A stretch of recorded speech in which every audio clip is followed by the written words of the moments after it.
हो गई है पीर पर्वत सी पिघलनी चाहिए, इस हिमालय से कोई गंगा निकलनी चाहिए। आज यह दीवार पर्दों की तरह हिलने लगी, आज यह दीवार पर्दों की तरह हिलने लगी। शर्त लेकिन थी कि ये बुनियाद हिलनी चाहिए, शर्त लेकिन थी कि ये बुनियाद हिलनी चाहिए। इस हिमालय से कोई गंगा निकलनी चाहिए। सिर्फ हंगामा खड़ा करना मेरा मकसद नहीं, सिर्फ हंगामा खड़ा करना मेरा मकसद नहीं। मेरी कोशिश है कि ये सूरत बदलनी चाहिए, मेरी कोशिश है कि ये सूरत बदलनी चाहिए। नए वर्ष का आगाज हो चुका है और हम लोगों ने दुष्यंत कुमार की पंक्तियों से, जो गज़ल सम्राट कहे गए हैं, हिंदी के गज़ल सम्राट दुष्यंत कुमार की पंक्तियों से शुरुआत की। इन्हीं पंक्तियों को अपनी सीढ़ी बना करके दोस्तों हम लोगों को आगे बढ़ते रहना है। और अपनी इच्छाओं को कब तक आप दबा करके रखेंगे? अपने माता पिता, अपने स्नेहीजनों के सपनों को साकार करना है। नव वर्ष में इन्हीं संकल्पों के साथ लग जाना है और हमें सफलता हासिल करनी है, क्योंकि हमारे माता पिता अपने सपनों को त्याग करके हमारे लिए, हमारी बहनें छोटी छोटी बचत करके पढ़ने भेजती हैं, हमें कॉपी किताब की व्यवस्था कराती हैं ताकि हमारे सपने साकार हो पाएँ। तो हमारा भी कर्तव्य बनता है कि हमें जी जान से मेहनत करनी चाहिए और अपने सपनों को साकार करना चाहिए। आइए इसी क्रम में आज देखते हैं कबीरदास जी को। तो सबसे पहले हैं हजारी प्रसाद द्विवेदी ने क्या कहा कबीरदास को। तो हजारी प्रसाद द्विवेदी ने इन्हें वाणी का डिक्टेटर कहा है। यहाँ से प्रश्न, कबीर से एक प्रश्न, एक दो प्रश्न अवश्य बनता है। तो सबसे पहले यही आ जाता है कि वाणी का डिक्टेटर किसे कहा गया है। तो वाणी के डिक्टेटर जो हैं वो हजारी प्रसाद ने कहा है कबीरदास जी को। फिर है पंचमेल खिचड़ी। तो खिचड़ी जैसा आप जानते ही हैं, खिचड़ी सुंदर होती है, तो पंचमेल खिचड़ी श्याम सुंदर दास। कबीर की भाषा को पंचमेल खिचड़ी किसने कहा? सूरदास, सुंदरदास ने कहा।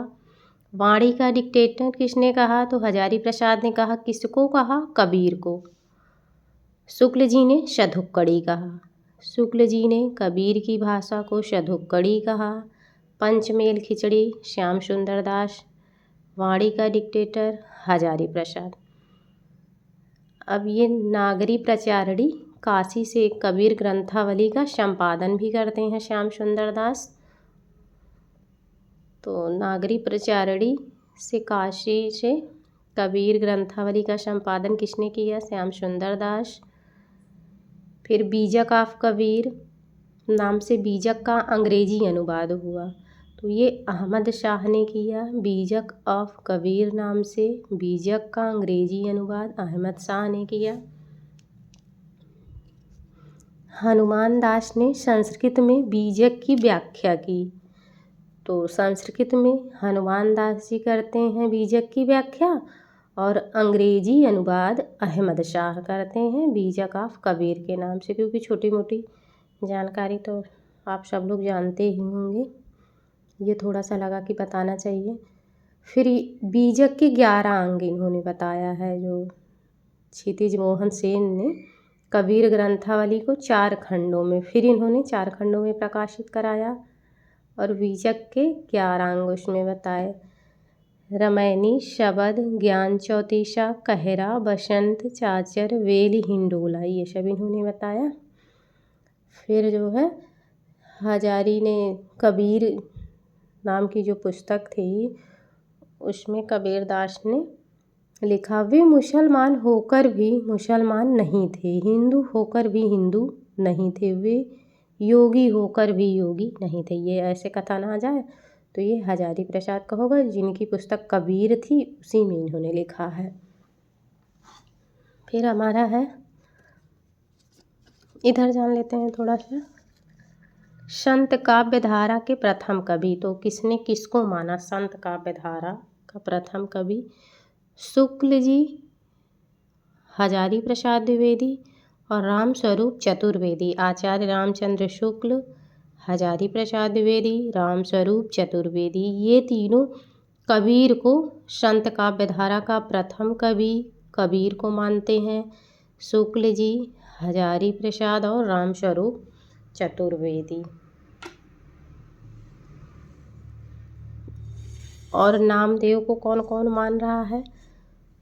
तो गणपति चंद्रगुप्त और राम कुमार वर्मा, ये नामदेव को मानते हैं संत काव्य धारा का प्रथम कवि। फिर हजारी प्रसाद द्विवेदी ने ये लिखा है कि वे मुसलमान होकर भी मुसलमान नहीं थे, हिंदू होकर भी हिंदू नहीं, योगी होकर भी वे योगी नहीं। ये सब कहने वाले कौन है? तो हजारी प्रसाद है। अब देखिए, कबीर बिना महाकाव्य लिखे ही महाकवि हैं, ये कौन कह रहा है? तो ये राम स्वरूप चतुर्वेदी कह रहे हैं। अपनी हिंदी साहित्य संवेदना के इतिहास में इन्होंने कहा कि कबीर बिना महाकाव्य लिखे ही महाकवि हैं। फिर आ जाता है, निर्गुण मार्ग के अर्दिष्ट प्रवर्तक कबीरदास ही हैं, तो ये शुक्ल जी कह रहे हैं। अब देख लेते हैं, हिंदी भक्ति काव्य का प्रथम क्रांतिकारी। तो प्रथम क्रांतिकारी पुरस्कर्ता कौन है? तो कबीर को बच्चन कह रहे हैं कि ये प्रथम क्रांतिकारी पुरस्कर्ता कबीर ही हैं, ऐसा बच्चन जी कह रहे हैं। डिक्टेटर जैसे हजारी ने कह ही दिया है। अब देखिए, फिर आ जाता है कबीर। अब कबीर नाम से पुस्तक किसकी है? जो इन्हीं के नाम से लिखे हैं कई लोगों ने, देख लेते हैं। कबीर हजारी प्रसाद द्विवेदी। कबीर ग्रंथावली श्याम सुंदर दास लिखते हैं, 1928 में लिखते हैं। फिर आ जाता है कबीर वचनावली हरिऔध, 1916 में लिखते हैं। और संत कबीर नाम से राम कुमार वर्मा 1943 में लिखते हैं। एक बार फिर देख लेते हैं, कबीर हजारी प्रसाद द्विवेदी। कबीर ग्रंथावली श्याम सुंदर दास 1928 में लिखते हैं। कबीर वचनावली हरिऔध 1916। संत कबीर राम कुमार वर्मा 1943 में।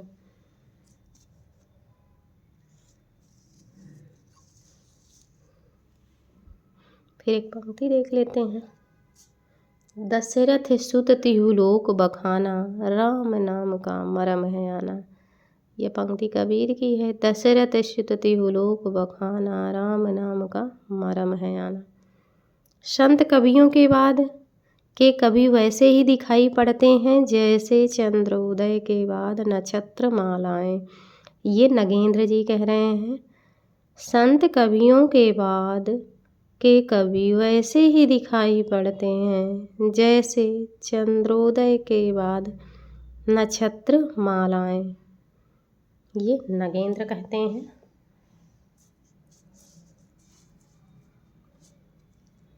फिर एक पंक्ति है, माधो मैं तेरा अपराधी। ये भी कबीर की पंक्ति है।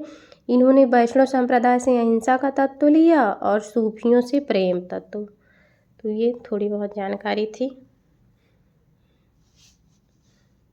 इसी के साथ क्लास की समाप्ति करते हैं और नववर्ष की एक बार ढेर सारी शुभकामनाएं और ढेर सारा आशीर्वाद लगे रहिए।